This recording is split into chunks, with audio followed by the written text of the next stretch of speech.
Hello students, હું છું હિરણ રાજગુરુ અને આજે આપણે જોવાનું છે બીકોમ સેમ 1નું બિઝનેસ એકાઉન્ટિંગ 1. એમાં આપણે યુનિટ નંબર 3 જોઈ રહ્યા છીએ, જેમાં આપણે સરેરાશ પાકતી તારીખ ચેપ્ટર જોઈ રહ્યા છીએ, એવરેજ ડ્યુ ડેટ. આજે આપણે એમાં દાખલા નંબર 4 જે BS શાહનો છે જોવાનો છે. શું કહેવા માગે છે? દિનેશનું અરુણ પાસે નીચે મુજબનું લેણું છે. ₹8,000 જેની પાક્યા તારીખ 7/6/2023 છે, ₹6,000 જેની પાક્યા તારીખ 15/8/2023 છે, ₹9,000 જેની પાક્યા તારીખ 26/9/2023 છે અને ₹5,000 જેની પાક્યા તારીખ 18/10/2023 છે. અરુણ કઈ રીતે દિનેશને 28,001 સામટા ચૂકવી આપે કે જેથી પોતાની જવાબદારીમાંથી સંપૂર્ણપણે મુક્ત થઈ શકે તે શોધો. બરાબર છે. તો હવે આપણે આમાં છે એ દિનેશ અરુણ પાસેથી છે એ લેણું છે દિનેશનું, બરાબર છે. હવે કઈ રીતે અરુણ ચૂકવે છે અને કયા દિવસે અરુણને પૈસા ચૂકવવાના છે એ આપણે કહેવાનું છે.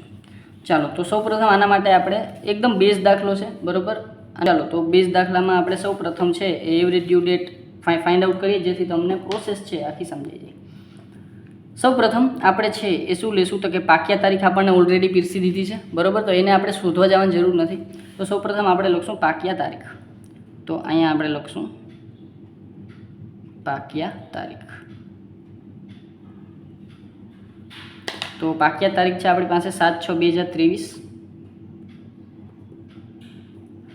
15/8/23, 26/9/23 અને 18/10/23. ચાલો, આ 4 તારીખ આપણને આપેલી છે. હવે આપણે છે એ શું ફાઇન્ડ આઉટ કરવાનું છે તો કે પહેલાં તો 0 તારીખથી પાકતી તારીખના દિવસો, 0 તારીખથી પાકતી તારીખના દિવસો ફાઇન્ડ આઉટ કરવાના છે, બરાબર છે. તો દિવસો આપણે કઈ રીતે ફાઇન્ડ આઉટ કરશું તો કે પહેલાં તો ગમે એક તારીખને 0 લઈ લેશું અને જો આપણે દાખલાને ઇઝી બનાવવું હોય તો આપણે છે એ એકદમ નજીકની તારીખ એટલે કે જે સૌથી પહેલાં આવતી હોય એ તારીખને આપણે 0 લેશું. તો 7/6 સૌથી પહેલાં આવે છે આપણે, બરાબર. બાકી બધા 8મા 9મા 10મા મહિનામાં આવે છે, એટલે આને આપણે 0 તારીખ ધારી લઈએ, બરાબર. હવે આપણે 0 તારીખથી જે તારીખો પાકે છે એ તારીખો આપણે જોઈ, બરાબર. તો હું ક્વેશ્ચનને પહેલાં સાઈડમાં મૂકી દઉં, પછી આપણે દાખલો કરીએ. ચાલો, તો હવે આપણે 0 તારીખથી દિવસોની સંખ્યા ગણીએ તો હું છે એ શું છે તો કે પહેલાં તો મેં તમને ઇન્ટ્રોડક્શનના વિડીયોમાં ધ્યાનમાં દેવડાવ્યું હતું કે આપણે જે મહિના છે એમાં કેટલા દિવસો આવે, ખૂબ જ ઇમ્પોર્ટન્ટ છે આપણે દિવસો ગણવા માટે, બરાબર છે.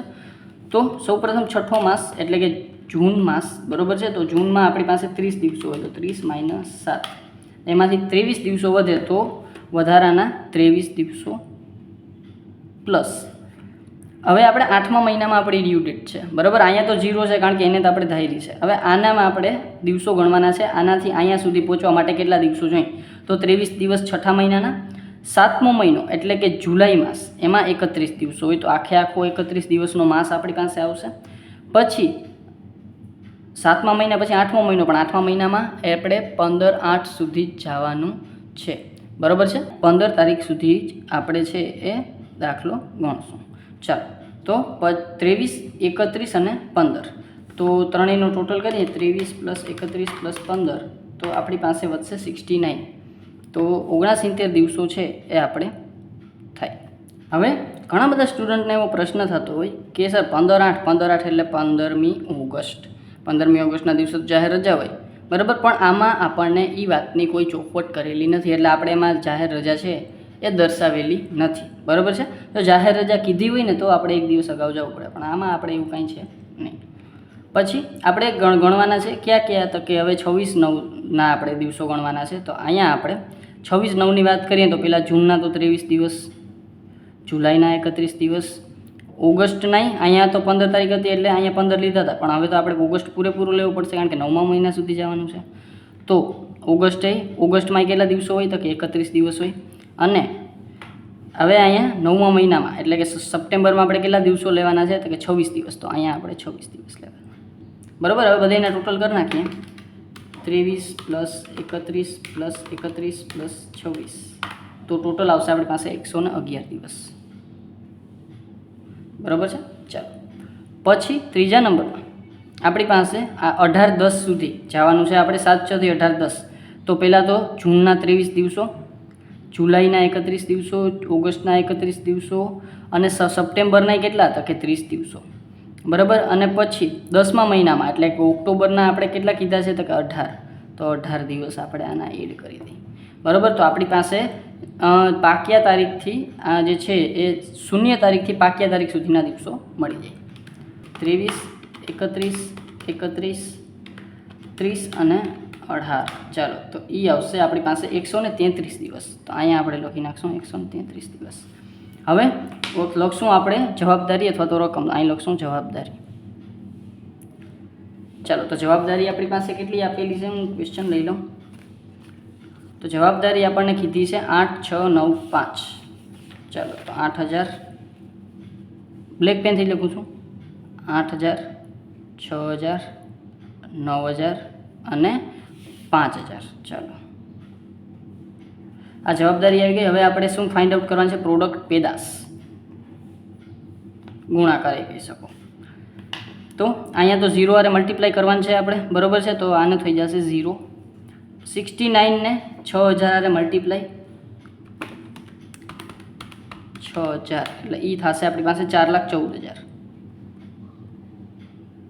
પછી 9000 ને 111 આરે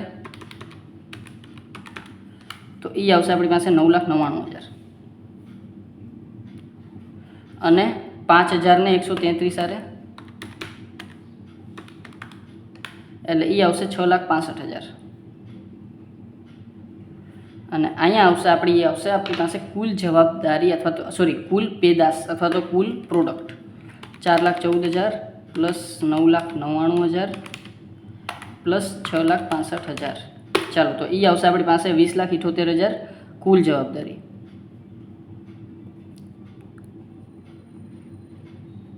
ચાલો અને અહીંયા આપણી પાસે કુલ જવાબદારી શું, કુલ પેદાશ.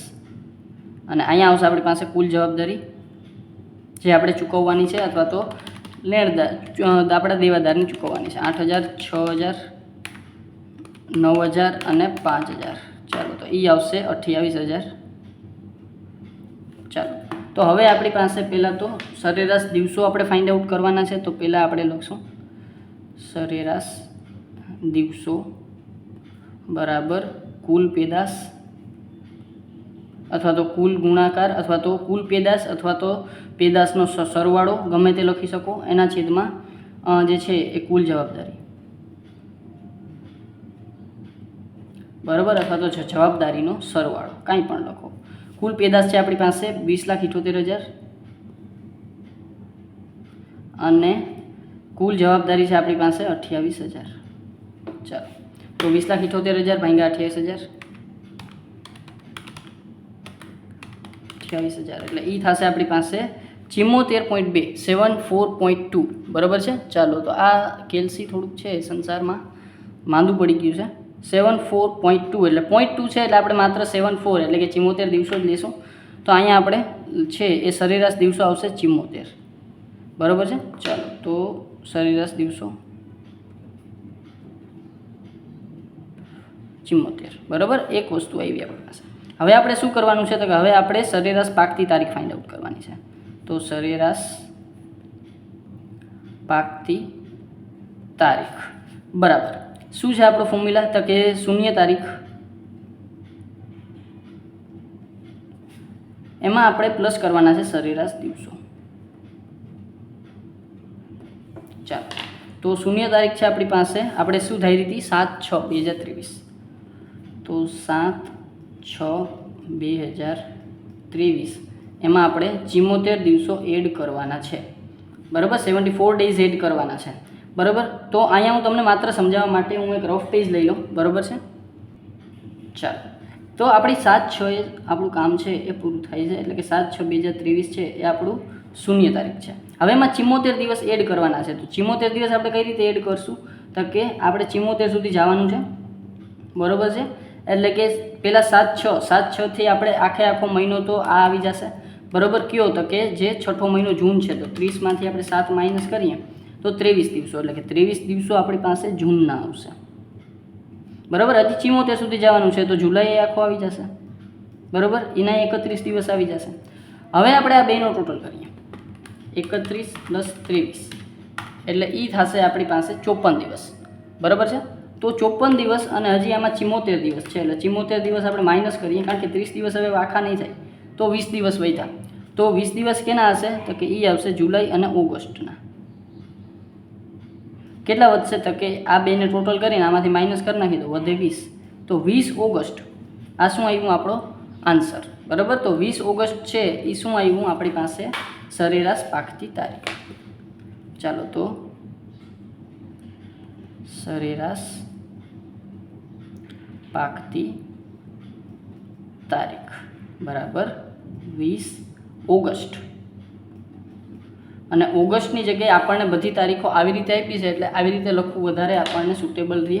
તો ઓગસ્ટ એટલે 8મો મહિનો, એટલે કે 20/8/2023 એ શું આવી આપણી સરેરાશ પાકતી તારીખ. એટલે કે આ દિવસે જે છે એ અરુણ દિનેશને બધી જે રકમ છે એ ચૂકવી દેશે, બરાબર. તો અહીંયા આપણે આપણા આન્સરના પાર્ટ તરીકે એમ લખી શકીએ કે અરુણ